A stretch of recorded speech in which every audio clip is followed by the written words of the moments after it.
Quando olho para ele, observo o crescimento do espaço e ele cresce a uma taxa de 100 e poucos por cento ao ano, o que é o dobro da velocidade da internet, porque obviamente ele foi construído sobre os trilhos da internet. Eu simplesmente extrapolo essa tendência e olho para ela e penso, bem, hoje é um espaço de US 2,5 trilhões. Se continuarmos até 2032, serão 100 trilhões de dólares. E penso que esse é o maior acúmulo de riqueza de toda a história humana no menor período de tempo. Mesmo que eu esteja errado em 50%, porque sou um completo idiota, é o mesmo que 100 anos de acumulação de valor do S&P 500 em 8 anos. É verdade, isso é uma loucura. É porque podemos ser proprietários dessa camada de adoção e de todas essas empresas que vendem espaço em blocos. É só disso que se trata. O melhor a fazer é tentar capturar esse crescimento primeiro. Se você pretende fazer alguma coisa nesse espaço, pare de tentar se concentrar em uma coisa só. Numa entrevista recente com Raoul Pal, aprendemos sobre a estratégia de portfólio dele, as suas visões sobre a atuação e os seus pensamentos sobre liquidez no mercado de criptomoedas. Paul compartilha a sua perspectiva sobre o potencial do Bitcoin para atingir uma capitalização de mercado de 100 trilhões, enfatizando a importância da adoção e o papel dos ciclos globais de liquidez. Ele também discute a sua abordagem para a gestão de portfólio, revelando que mantém uma alocação significativa para Bitcoin, enquanto também diversifica para outros ativos. Paul destaca o crescente interesse institucional no Bitcoin e como ele está impulsionando a adoção em vários setores diferentes, particularmente com a recente aprovação dos ETFs de Bitcoin. E já agora, antes de mergulharmos nesta discussão, não se esqueça de curtir, subscrever o canal e compartilhá-lo. Ok? Então vamos lá. Essa é uma ótima pergunta. Eu tento explicar muito isso às pessoas. Não me importo com as filosofias das pessoas. Não é assim que se ganha dinheiro. O que faz dinheiro é possuir o ativo com melhor desempenho em uma base ajustada ao risco. Portanto, o que eu costumo descobrir é que a parte intermediária até a parte superior da curva, que são as redes que estão ganhando adoção, tem um melhor desempenho. No ciclo anterior foi Ethereum, Solana neste ciclo. E não sei quem também será neste ciclo, se será o Sui ou o Niar ou o que quer que seja. Certo? Essa é a oportunidade mais fácil que temos no espaço para gerar riqueza. Portanto, em primeiro lugar, concentre-se nisso. Essa é a tese. Não estrague tudo.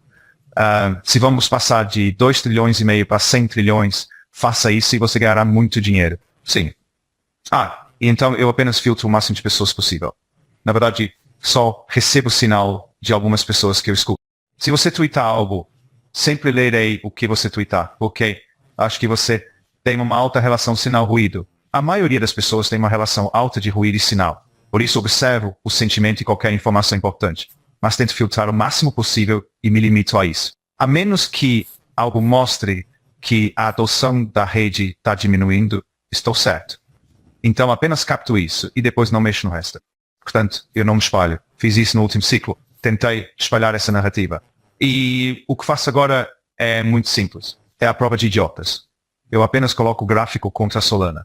Se algo parecer ser uma tendência sustentada contra a Solana, alocarei algum capital para isso. E, novamente, apenas cerca de 10% do meu portfólio será investido nesse tipo de coisa. Mas é possível ganhar muito dinheiro com isso. Então, foi isso que me levou a entrar na Wifenbonk, porque eles estavam fora da Solana. Então pensei, ok, eu posso fazer isso.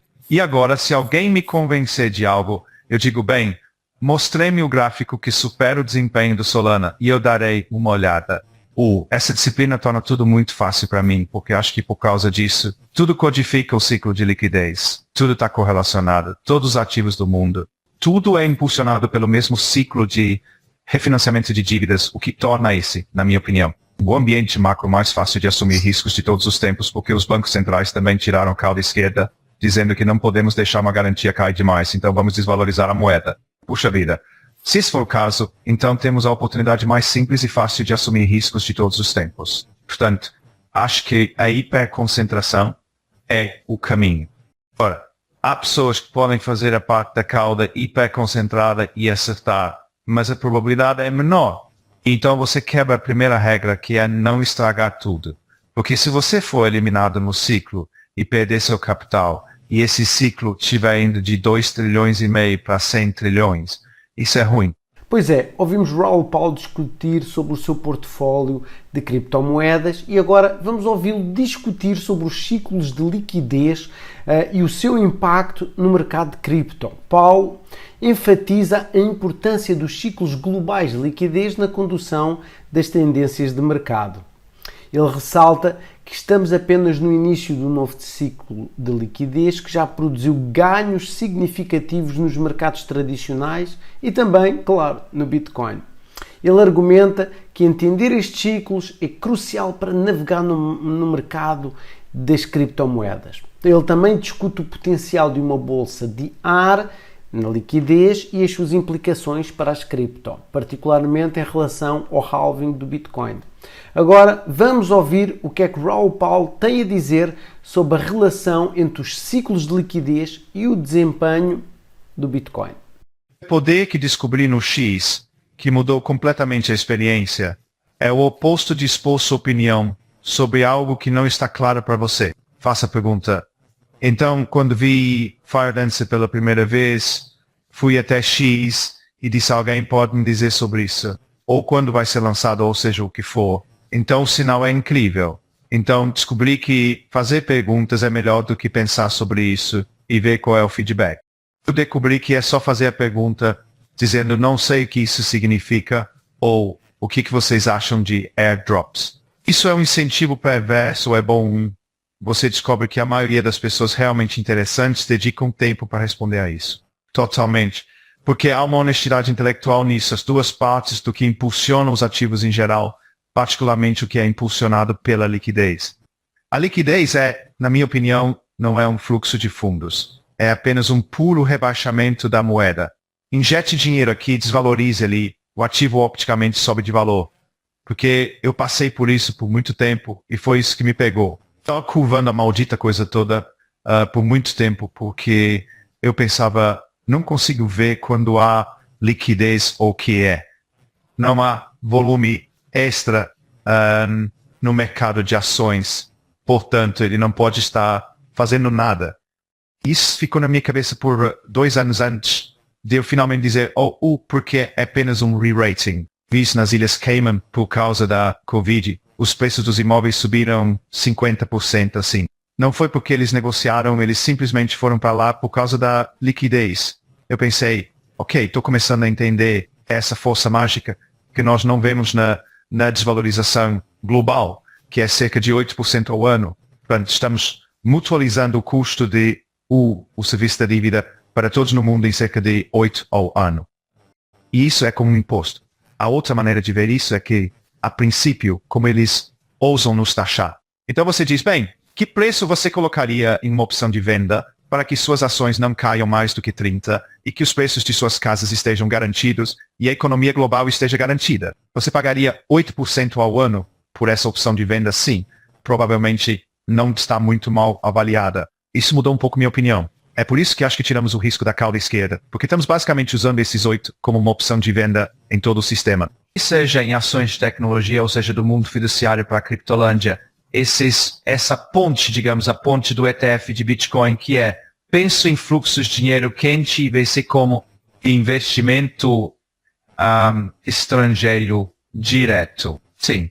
Então o que impulsiona esses dois fluxos é muito simples. É o ciclo econômico.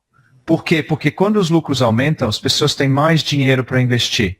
Assim, os fluxos aumentam. Portanto, neste momento, se olharmos para o ISM, ele ainda está um pouco abaixo de 50 e está lutando para alcançar indicadores prospectivos que estão subindo.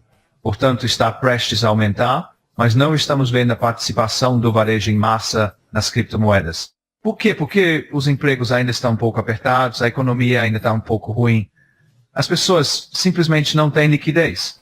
Você sabe, desde as empresas de capital de risco, ninguém teve liberações de liquidez, certo? Desde a pilha, do private equity até o crescimento. Há um problema real, exceto no estágio inicial. Portanto, o capital está preso porque não há ganhos ou subindo.